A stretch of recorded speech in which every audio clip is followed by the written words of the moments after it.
Just video proof that I have finally cooked this pork tenderloin that has been on our menu for a month and a half.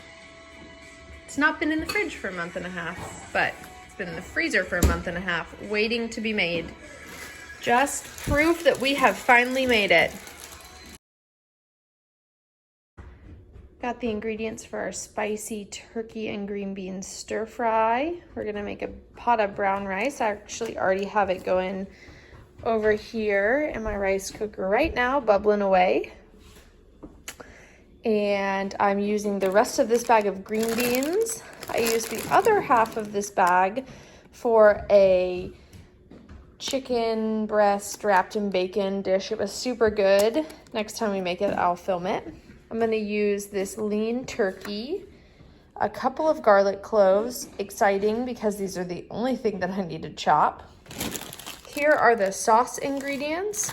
So I've got some soy sauce, some sesame oil, seasoned rice vinegar. It calls for unseasoned. I have a hard time finding unseasoned rice vinegar at my Kroger, but if I had a choice, I would always buy unseasoned, but it's just not easy for me to find. Some sambal oblique, or rooster sauce, as we used to call it when I worked in a Chinese restaurant, and then squeezed ginger. This is an expensive product, but I hate chopping ginger. I hate it so much that this is just worth it for me. This is worth the time that it saves me. I use it, it lasts forever. So yeah, that's one of those items that I'm not willing to compromise on.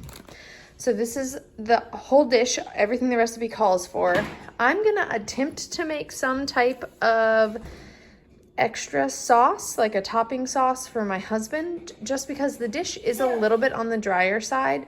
I'm totally fine with that, but I think for him, he would like it to be a little bit, have like a little bit more of like a saucy, I don't know, backbone. Dude loves sauce. So I'm gonna try to love him well today and make one for him.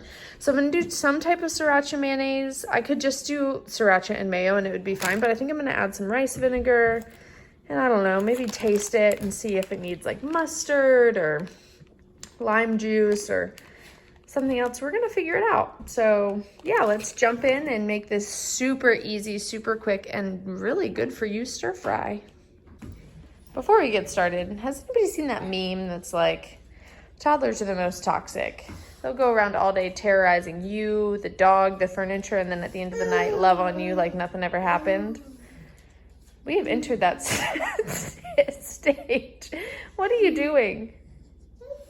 What are you up to? Oh yeah. I gave him this box hoping he'd play with it, but I don't know. We'll see. Maybe it'll distract him. Or maybe he needs the wiggles. Okay, so the interesting thing about this recipe is that it requires or calls for you to cook the green beans by broiling them to make them kind of seared and blistered. And it worked out really well last time, so we're gonna do it again this time. So I'm just gonna dump all these green beans onto this pan. A couple of these still have their strings attached. I'm gonna take those off. And then I'm just gonna use some regular olive oil to drizzle over them. And again, I will link this recipe down below. I don't know what that is. And then I'm gonna grab some salt and some pepper. And we'll salt and pepper them, toss them up, pop them in the broiler.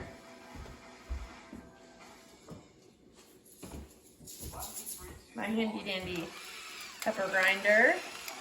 This was a wedding present we didn't even know we needed. Somebody just gave it to us and it has been amazing.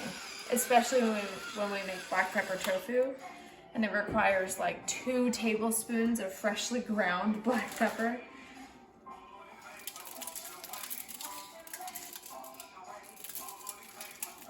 All right. So I'm just gonna toss this up with my hands.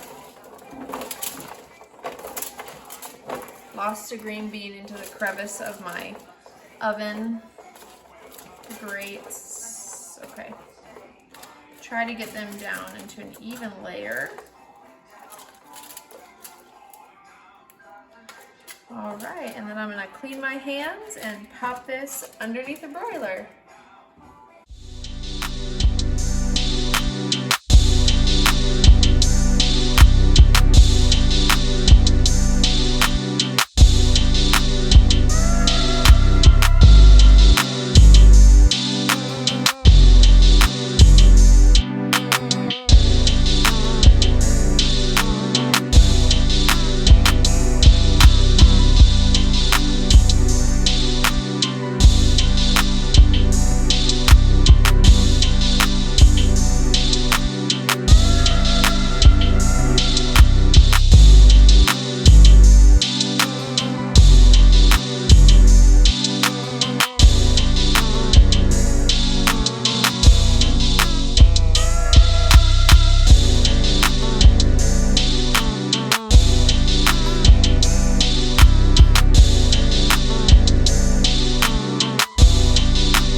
I love that sound. I'm just letting this simmer for a little bit, let those green beans get a little bit softer. So they did good blistering in the broiler, so excited about that. So far, I have measured out some mayo for this sauce I'm gonna make. So now I'm gonna try to add some of that rice vinegar and sriracha, and we will see how it turns out.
got home from work, just got the potatoes in the oven. They were smaller than I anticipated or remembered. I need a couple for the quiche that I'm making later on, I think next week. So I just went ahead and I'm baking off 6 right now, and that should be okay. Bryson and I can each eat 2 if we need to, and then Zeke can have 1 or 2. And then, yeah, we're also gonna have it with salad, so there should be leftovers. We'll see. So I just put it in the oven for 40 minutes at 400 degrees. We'll check them. They may need longer. But I wanted to go ahead and get that in first thing when I got home because I need to start making a batch of cookie dough for my Christmas cookies. I have some videos on that if you don't know what I'm talking about. It's super exciting. I will link the videos up here so you can see. So yeah, stay tuned for all of the accoutrements that go on top of the potatoes. All right, so I just checked on the potatoes.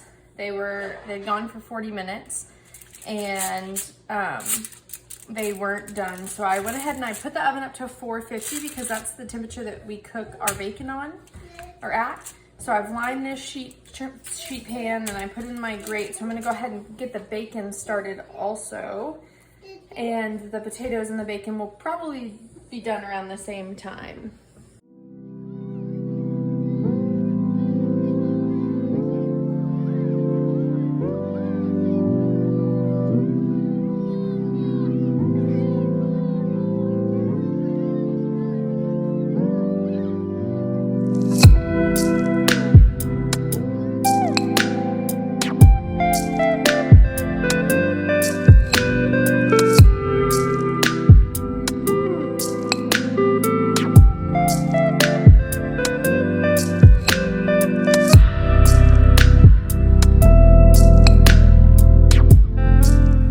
Typically my husband is my amazing cheese shredder, but he's currently coming home from work, so today I am on my own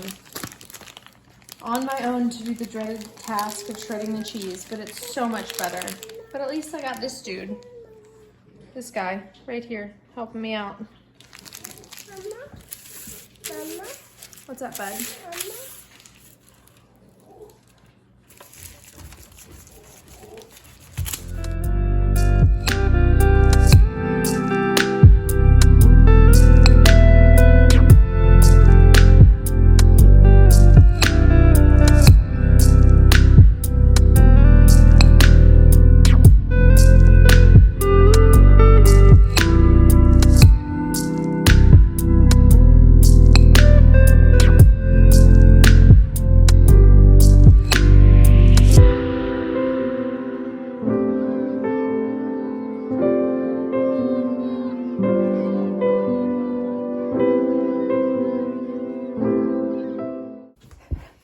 So here's what we have for our baked potato bar. We have that cheddar cheese that we shredded, those green onions. I went ahead and chopped up that bacon. So good. Greek yogurt or butter. We'll use this in place of sour cream. And so I step over my child, trying to put on a shoe. We'll also do just a really simple salad with that. Got those tomatoes that I cut up, some sliced onions, and some greens. Bri will probably want this sweet Vidalia onion, which is really good, but I'm going to use this apple cider Dijon vinaigrette that I made for some Thanksgiving coleslaw the other day. So yeah, that's what we'll be eating. Here's my beautiful plate. So excited. Loaded baked potato and a big ol' salad. So tonight we are having carnitas, and I already have a video that shows how we make the carnitas. I usually do it in the crock pot, but we were short on time today. So when we're short on time, I just pop them in the oven. And the recipe that I've linked down below talks about how to do it in either the Dutch oven or in your crock pot. But to go with that carnitas, I'm gonna kind of make up a pico de gallo. So I normally wouldn't use cherry tomatoes for pico de gallo, but I bought these and for whatever reason, this is what we got. So I'm gonna try to make up a form of pico de gallo. This is a thing of onions that I've already cut up, and I'm gonna go ahead and dice those too. They're sliced, but I'll go back and dice those so we can use those up. I have a lime and a jalapeno. I don't have any cilantro, which is a bummer, but I'm just gonna work with what I got here to make some type of pico de gallo we'll use this avocado. It's not quite ready, but we're gonna try it out to put on the tacos. And then we'll have some white corn tortillas. I'm also gonna cook up some rice, either today or tomorrow, so that I have the option of having like a rice bowl if I don't want tacos. And then we're gonna shred some of this pepper jack cheese. So yeah, once the carnitas come out of the oven, I will show you how we shred them and put them under the broiler to get them nice and crisp. All right, let's go.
Here are our ingredients for the bacon potato quiche tonight. We have eggs and milk, of course, and then we have a couple of strips of bacon that I need to cook off. We also have some cooked and chopped bacon. I'm going to use both. This will be good because then I will saute the potatoes and the onion and a little bit of the bacon fat. And then I have two types of cheeses. I'm just gonna throw in a little bit of both. We've got cheddar and pepper jack, and then milk. I don't know if I already said that. And then this pie crust that is just like a really simple flour, butter, and salt dough. And I'm gonna go ahead and get that par baked so that the bottom doesn't get super soggy during baking. But that was in my freezer, and I just had that left over from a pie that I made for Thanksgiving. All right, let's go.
All right, here is our final product of our quiche.